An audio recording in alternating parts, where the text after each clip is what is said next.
Ahora realizaremos un circuito porque me han estado los suscriptores solicitando que no me pierda la esencia de la importancia de los circuitos de corriente directa, que también son aplicados a la corriente alterna, porque tanto ahorita los usuarios pues están más involucrados en este tipo de conocimientos. Bueno, vamos a retomar esta acción y tenemos este ejercicio. En este ejercicio, ¿qué nos solicitan? ¿Qué nos piden? En este ejercicio se tiene lo siguiente: se tiene que las características del circuito serie paralelo nos dan que el valor medido en la resistencia R es de 16 volt, pero no se nos piden determinar la resistencia R de este circuito. Ahí podemos tomar, y como este circuito lo vamos a representar desde el punto de vista experimental, nosotros tenemos que retomar que la resistencia de 50 a 25 watts nos soporta una tensión de 35.25 y que la resistencia de 20 ohms a 25 watts nos soporta 22.36. Por eso hay que tener cuidado cuál será el valor de tensión que le vamos a aplicar al circuito. En este caso le estamos aplicando una tensión de 39.0 volt para poder determinar esa incógnita, esa resistencia. Entonces, por lo tanto, ¿cuál será el proceder en la solución de este circuito? ¿Sí? Entonces, si nosotros conocemos el voltaje total y el voltaje en la resistencia, pues nosotros podemos aplicar las características de la ley de Kirchhoff, de tensiones. ¿Qué nos dice la ley de Kirchhoff de tensiones? Que la suma de las subidas es igual a la suma de las caídas, o sea, que el voltaje total va a ser igual al voltaje entre las terminales, pongo aquí del paralelo, las terminales AB, más la tensión en la resistencia desconocida, la resistencia R. Entonces ya tenemos aquí la primera parte de la solución de nuestro circuito. Por lo tanto, ahora ¿cuál será el proceder?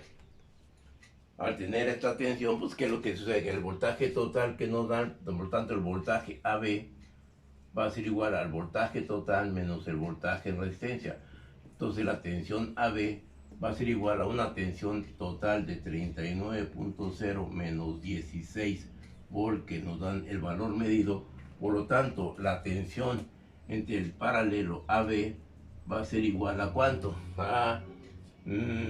¿Cuánto nos daría? A 23.0 volt, que es el voltaje que tenemos en el paralelo.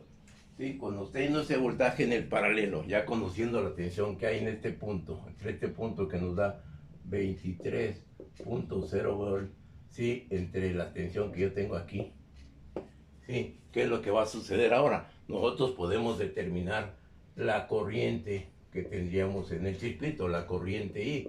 Por lo tanto, la corriente I, aplicando la ley de Ohm, será el voltaje AB sobre ¿qué? Sobre la resistencia equivalente a B.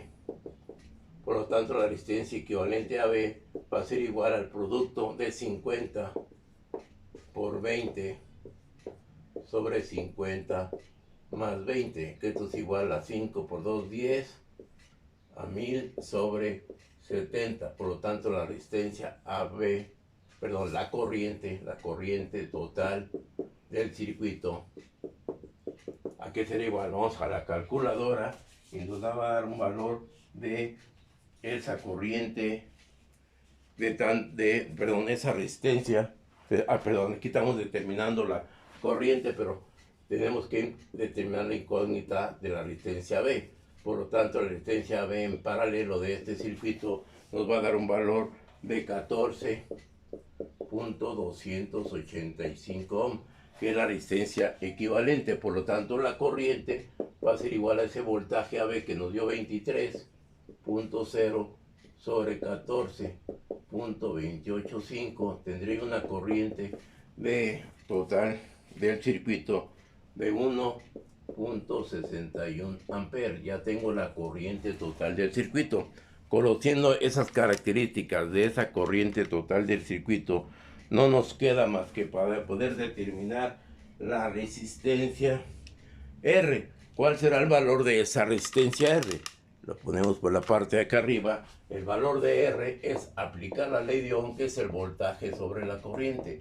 ¿Qué voltaje? El voltaje que medimos a la resistencia de 16.0 entre la corriente de 1.61 amperes. Por lo tanto, la resistencia aquí aproximadamente me da de 10.0 ohm, que sería la resistencia que determinaríamos en este circuito.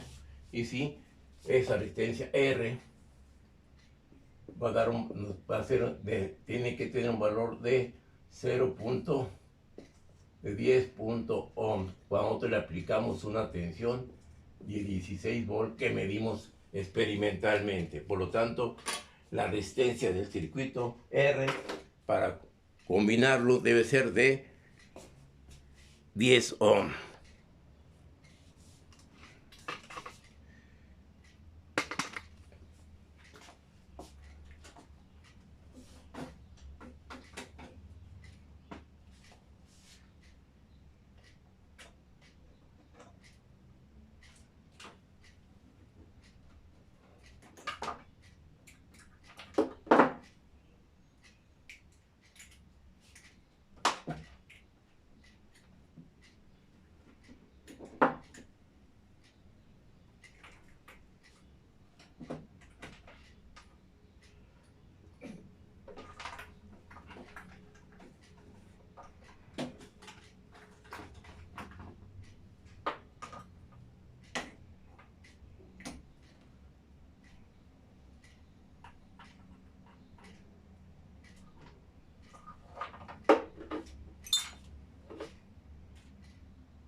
Ay, pendejo, no tengo el capacitor, güey.